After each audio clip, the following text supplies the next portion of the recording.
السلام علیکم فرینڈز، میرا نام ہے طیب اور آپ دیکھ رہے ہیں ہارر اسٹوریز ود طیب۔ امید کرتا ہوں کہ آپ سب خیریت سے ہوں گے۔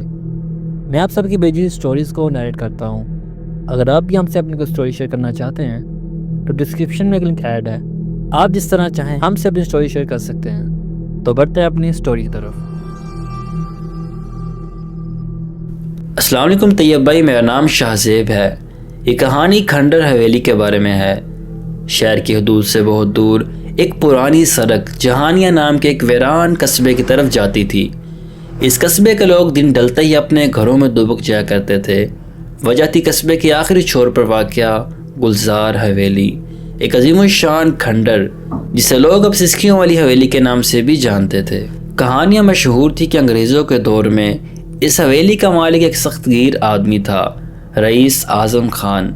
اس نے اپنی اکلوتی بیٹی مہر کو اس کی پسند کے لڑکے سے شادی کرنے کی سزا میں حویلی کے تہ خانے میں زندہ ہی چنوا دیا تھا۔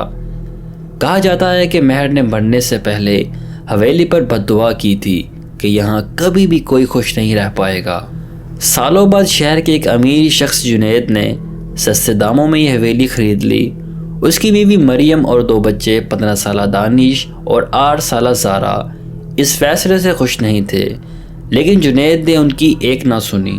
جنید نے کار سے سامان اتارتے ہوئے کہا کہ آپ لوگ دیکھنا، میں اسے دوبارہ شہر کا سب سے خوبصورت گھر بنا دوں گا۔ حویلی باہر سے جتنی پرانی تھی اندر سے اتنی ہی وحشتناک تھی۔ ہر طرف مکڑی کے جالے، ٹوٹا فرنیچر اور پرندوں کے گھونسلے تھے۔ پہلی رات ہی بہت عجیب تھی۔ رات کے تقریباً 2 بجے مریم کی آنکھ ایک سسکی کی آواز سے کھلی۔ آواز بالکل قریب سے کوریڈور سے آ رہی تھی، جیسے کوئی عورت منہ دبا کر رو رہی ہو۔ اس نے جنید کو جگایا، لیکن تب تک آواز بند ہو چکی تھی۔ تمہارا وہم ہے مریم، سو جاؤ، جنید نے نیند میں کہا۔ اگلے دن چھوٹی زارا نے اپنی ماں کو بتایا کہ اس کی ایک نئی دوست بن گئی ہے۔ ماں، وہ کہتی ہے وہ دیواروں کے اندر رہتی ہے، زارا نے معصومیت سے کہا۔ مریم نے اسے بچپن کا خیال کہہ کر ٹال دیا، لیکن دانش جو بڑا اور سمجھدار تھا اس نے کچھ اور بھی نوٹ کیا۔ حویلی کا ایک حصہ جو سیڑھیوں کے نیچے تھا، وہاں ایک چھوٹا سا دروازہ تھا جس پر ایک بڑا سا تالا تھا۔ اس دروازے سے آر پار بہت زیادہ شدید ٹھنڈک آتی تھی۔ وقت گزرتا گیا اور حویلی کی وحشت بڑھتی گئی۔ ایک شام مریم کچن میں تھی جب اس نے دیکھا کہ زارا حال میں اکیلے بیٹھی ہے اور کسی سے باتیں کر رہی ہے۔ زارا بیٹا، کس سے بات کر رہی ہو؟ مریم نے پوچھا۔ زارا نے پلٹ کر دیکھا، اس کے چہرے پر عجیب سی مسکراہٹ تھی۔ مہر سے، وہ کہہ رہی ہے مجھے بھوک لگی ہے۔ یہ بات سنتے ہی مریم کے جسم میں ایک ٹھنڈی لہر دوڑ گئی۔ اس نے ڈانٹ کر زارا کو اپنے پاس بلایا۔ اسی وقت کچن کی ساری لائٹس ایک جھٹکے سے بند ہو گئیں اور پھر جلنے لگیں۔ جنید اب یہ سب ماننے کو تیار ہی نہیں تھا۔ اس نے کہا کہ پرانی وائرنگ ہے، ٹھیک کروا دوں گا، لیکن دانش کو بھی یقین ہو گیا تھا کہ کچھ بہت غلط ہے۔ ایک رات وہ کوریڈور میں پانی پینے اٹھا تو اس نے دیکھا کہ زارا نیند میں چلتی ہوئی اسی بند تہ خانے کے دروازے کی طرف جا رہی ہے۔ زارا رکو، دانش چلایا۔ زارا ایک جھٹکے سے رکی اور پلٹی۔ اس کی آنکھیں وہ اس کی اپنی نہیں لگ رہی تھی، بالکل سفید اور خالی تھی۔ اس نے ایک بوڑھی عورت کی بھاری آواز میں کہا، وہ مجھے بلا رہی ہے، ہم سب کو وہاں جانا ہے۔ دانش ڈرتے ہوئے جنید اور مریم کو بلا لایا۔ اب جنید کے بھی ہوش ٹھکانے آ گئے۔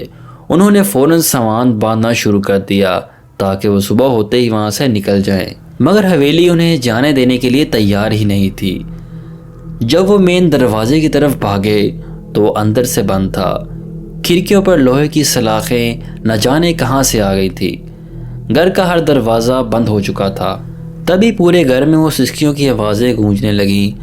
ہر طرف سے ایسا لگتا تھا ہزاروں عورتیں ایک ساتھ رو رہی ہیں۔ اور پھر تہ خانے کا وہ دروازہ جس پر جنید کا لایا ہوا نیا تالا تھا، ایک زوردار کھٹاک کی آواز سے ٹوٹ کر کھل گیا۔ اندر سے سخت بدبو اور اندھیرا باہر نکلا۔ وہ آ گئی ہے، زارا نے کانپتے ہوئے کہا، جو اب بالکل نارمل ہو چکی تھی۔ تہ خانے کی تاریکیوں میں سے ایک سایہ باہر نکلا۔ یہ ایک عورت کا جسم تھا، لیکن اس طرح مرا کہ کوئی انسان نہیں لگ رہا تھا۔ اس کے بال زمین پر گھسٹ رہے تھے اور وہ اپنے ہاتھ پاؤں کے بل ایک مکڑی کی طرح چل رہی تھی۔ اس نے اپنا سر اٹھایا، وہ رئیس اعظم خان کی بیٹی مہر تھی۔ اس کی آنکھوں کی جگہ صرف 2 گہرے سیاہ گرے تھے اور اس کا منہ ایک غیر فطری چیخ کے لیے کھلا ہوا تھا۔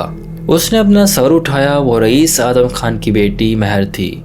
اس کی آنکھوں کی جگہ صرف 2 گہرے سیاہ گرے تھے اور اس کا منہ ایک غیر فطری چیخ کے لیے کھلا ہوا تھا۔ جنید نے اپنے پریوار کو اپنے پیچھے کیا، دور دور رہو ہم سے۔ مہر کی روح ان کی طرف بڑھی، دیواریں کانپنے لگی، گھر کا سارا فرنیچر ہوا میں اٹھنے لگا۔ دانش نے کہا کہ ان کے پیچھے والی دیوار پر ایک بڑا سا شگاف آ گیا ہے۔ پاپا یہاں سے۔ وہ ٹوٹ پھوٹ کر اس دیوار سے باہر پچھلے باغ میں کود گئے، لیکن وحشت ختم ہونے کا نام ہی نہیں لے رہی تھی۔ باغ میں ایک پرانا سوکھا کنواں تھا۔ جیسے ہی وہ اس کے پاس سے گزرے، زارا اچانک رک گئی۔ وہ مجھے کھینچ رہی ہے، زارا نے اپنے گلے پر ہاتھ رکھتے ہوئے کہا، جیسے کوئی اس کا گلا دبا رہا ہو۔ جنید نے مڑ کر دیکھا، مہر کی روح حویلی کے ٹوٹے ہوئے دروازے میں کھڑی انہی کو گھور رہی تھی اور کنویں کے اندر سے درجنوں گلے سرے ہاتھ باہر نکل رہے تھے۔ یہ سب ان لوگوں کے ہاتھ تھے جو مہر کی بددعا کا شکار ہو کر پہلے ہی یہاں مر چکے تھے۔ وہ ہاتھ زارا کی ٹانگوں سے لپٹ گئے اور اسے زمین پر گرا دیا۔ زارا، مریم و جنید چلائے۔ انہوں نے اپنی پوری طاقت سے زارا کو کھینچنے کی کوشش کی، لیکن وہ غیر فطری طور پر قوت اور طاقت بہت زیادہ تھی۔ آخری چیز جو انہوں نے دیکھی وہ زارا کا دہشت ناک چہرہ تھا، جو بچاؤ بچاؤ کہتے ہوئے کنویں کی تاریکی میں غائب ہو گیا۔ جنید، مریم اور دانش پاگلوں کی طرح حویلی سے باہر سڑک کی طرف بھاگے۔ انہوں نے پیچھے مڑ کر بھی نہیں دیکھا۔ اگلے دن جب پولیس وہاں پہنچی تو انہیں حویلی بالکل ویسی ہی ملی جیسے وہ سالوں سے تھی، بند ویران اور پرسکون، لیکن تہہ خانے کا دروازہ کھلا تھا اور کنویں کے پاس زمین پر ایک چھوٹی بچی کی جوتی پڑی تھی۔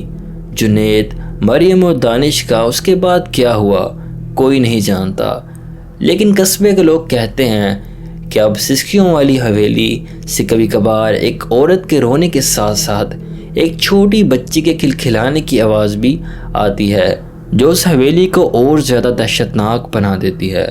طیب بھائی، یہ تھی میری سٹوری جو میں نے اپنے باپ دادا سے سن رکھی تھی۔ امید کرتا ہوں کہ آپ کو اور آپ کی آڈینس کو پسند آئے گی۔ تو بہت شکریہ آپ نے یہ سٹوری ہمارے ساتھ شیئر کی۔ تو دوستو، اگر آپ کو آج کی سٹوری اچھی لگی ہو تو اس ویڈیو کو لائک کر کے چینل کو سبسکرائب ضرور کرنا۔ ساتھ ہی اگر آپ ہم سے اپنی کوئی سٹوری شیئر کرنا چاہتے ہیں تو بایو میں ایک واٹس ایپ نمبر ایڈ ہے، آپ ہم سے اپنی سٹوری شیئر کر سکتے ہیں۔ ملتے ہیں اپنی نیکسٹ ویڈیو میں، تب تک کے لیے اللہ حافظ۔